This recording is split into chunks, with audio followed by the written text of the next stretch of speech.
Selamat datang di Think Talk, ruang jeda di tengah hiruk pikuknya kehidupan. Bersama kita hari ini Bang Reza Erwit. Selamat datang Bang. Thank you, udah diundang. Alhamdulillah. Bagaimana kabar nih Bang? Alhamdulillah baik. Masya Allah. Masya Allah. Izin Bang, kita Ya. ajak rehat ataupun mengambil jeda di antara kesibukan Bang Reza sebagai content creator, bahkan pakar AI nih. Waduh. Pokoknya kalau cari kata kunci AI di TikTok, di Instagram, keluarnya Bang Reza ini. Waduh. Semoga ya. Insya Allah. Insya Allah. Nah mungkin Bang, sebelumnya nih ya, nih buat teman-teman nih kan taunya Bang Reza Fred nih konten kreator gitu ya, editor segala macem. Tapi boleh tahu nggak sih sebelumnya nih konten kreator yang udah aktif nih, gimana perjalanannya sampai akhirnya bisa jadi sekarang nih gitu? Oke. Dulu tuh aku kuliah di UNER Data Science dan emang relate sama content creator AI gitu. Aku mulai pertama kali, the very first time itu pas jadi award di RK angkatan 11. Dan itu juga pertama kali aku upload video, teman-teman di RK itu support banget, kayak di komen-komen, wah semangat ya dan segala macam gitu. Karena basically aku introvert, di kuliah itu diem banget, teman itu cuma beberapa doang. Ketika pertama kali muncul di kamera, orang-orang pasti punya perspektif. Ini orang diem banget di kuliah, tiba-tiba muncul di kamera gitu. Itu kayak sesuatu yang berat banget dilewati lah pas kuliah itu.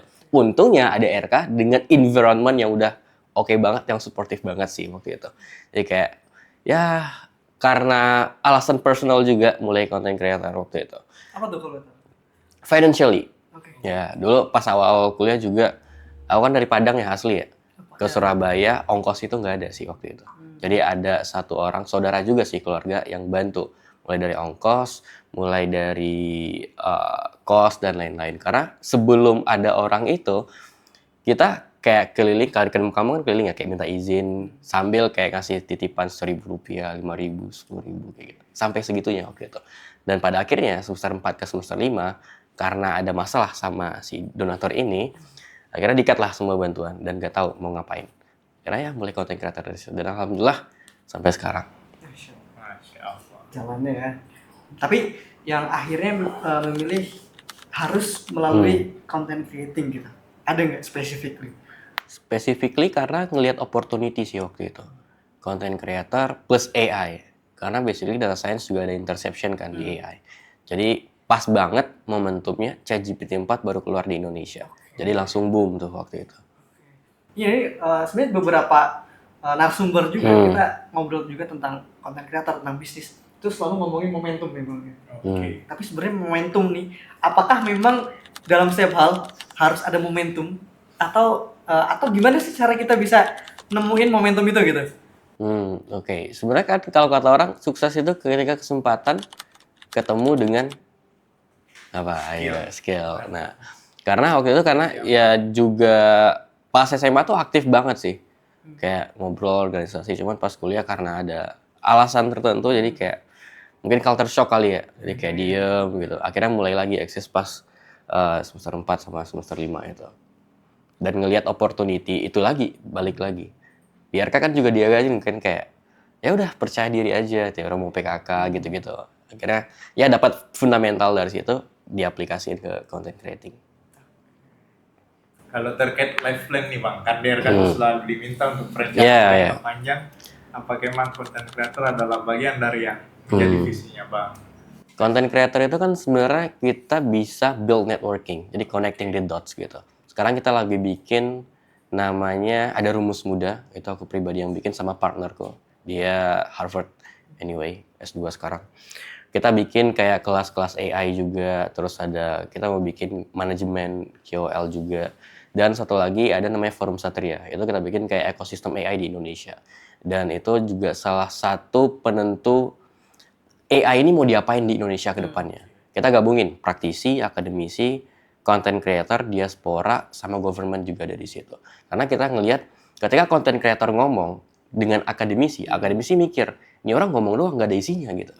Sedangkan content creator ngelihat akademisi, itu bahasa lu tinggi banget, gue nggak ngerti gitu. Jadi kita coba merging di satu ekosistem, akhirnya akademisi yang nggak dapat panggung, dia bisa ngomong lewat content creator itu. Atau lewat diaspora yang kita merging di situ. Jadi kayak diversity perspektif itu penting banget. Dan kayaknya pas banget juga ya, karena beberapa waktu belakang kan pemerintah khususnya wakil presiden gitu selalu AI coding gitu. Exactly, karena kan waktu itu sempat diundang juga sih Bang ke Istana Wapres itu. Nah dari situ juga sebenarnya kita ada inisiasi buat bikin forum ini gitu.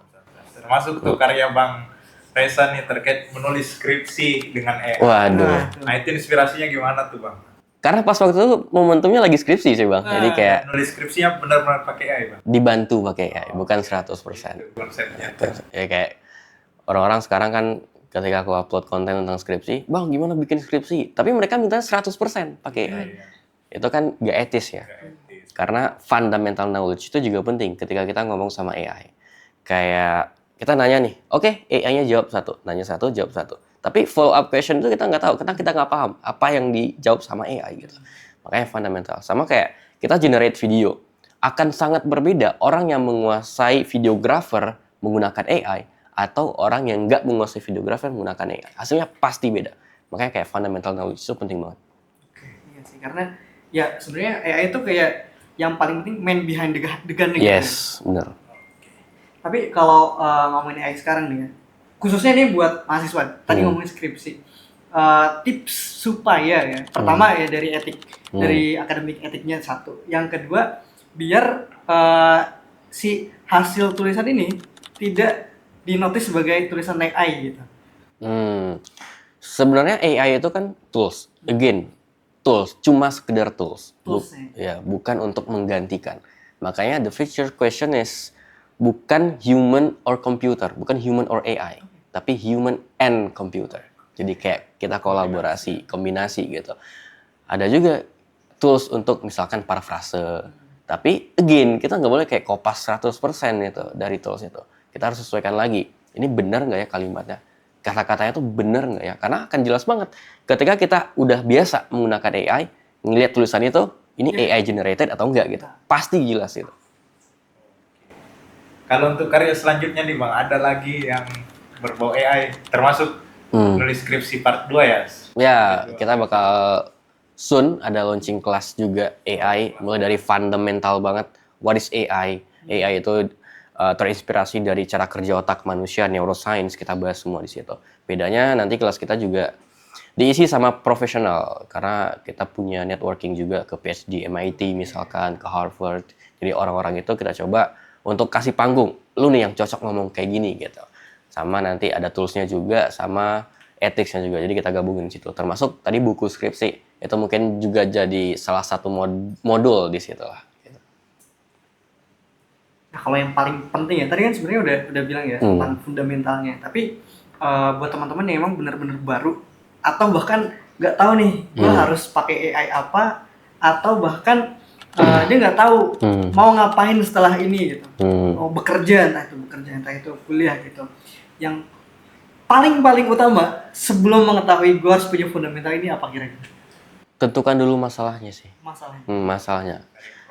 Iya, karena ketika kita tahu masalah, kita tahu tools mana yang harusnya dipakai.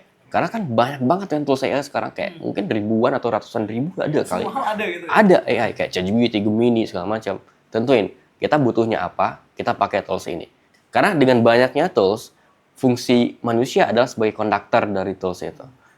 Kalau misalkan kita mau generate video, oke, dari script kita pakai tools ini. Terus untuk voice kita pakai ini, untuk generate image kita pakai ini gitu. Jadi ya sesuaikan sama masalah yang kita punya aja sih. Oke, paling Bang nih terakhir pertanyaan terkait legacy apa nih yang ingin Bang Reza lahirkan dengan beragam aktivitas yang ada? Kita pengen pemerataan AI di Indonesia sih. Karena seringkali kita keliling Indonesia, teman-teman yang di daerah itu even belum tahu ChatGPT itu apa. Makanya kayak sangat-sangat Jakarta bias atau Jawa sentris itu masih AI. Karena juga kayak pemerataan internet juga masih belum merata kan ya. Nah itu kita coba untuk sampai nih ke teman-teman yang mungkin ada di daerah 3T untuk ini ada nih teknologi yang kayak gini gitu. Itu dulu awareness-nya dulu.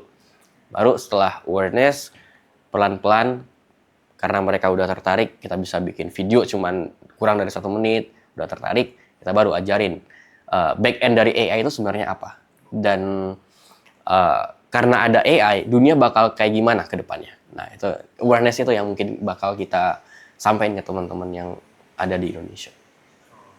Izin, terima kasih kalau gitu Bang Reza atas inspirasinya. Thank you. Sekali lagi udah diundang. Kita sadar bahwa perkembangan teknologi khususnya AI itu sangat penting dan menjadi kesadaran kita semua untuk membawa kesadaran yang sama untuk bisa lebih berkembang lebih lagi ke depan. Kalau nanti pengen kepo-kepo nanti kita taruh di ini kali ya deskripsi. Oke, termasuk Oke, yang mau beli siap. bukunya bisa tuh lewat RK ya. Iya. Boleh banget. Sini. Siap. Kita taruh di deskripsinya, klik aja. Oke. Oke, kalau gitu terima kasih banyak Bang Reza. Terima kasih, Bang. Nanti kita ketemu Baik, lagi di konten-konten berikutnya. Siap. Oke. Untuk konten yang lebih menarik lainnya silahkan share, like, and subscribe. Assalamualaikum warahmatullahi wabarakatuh.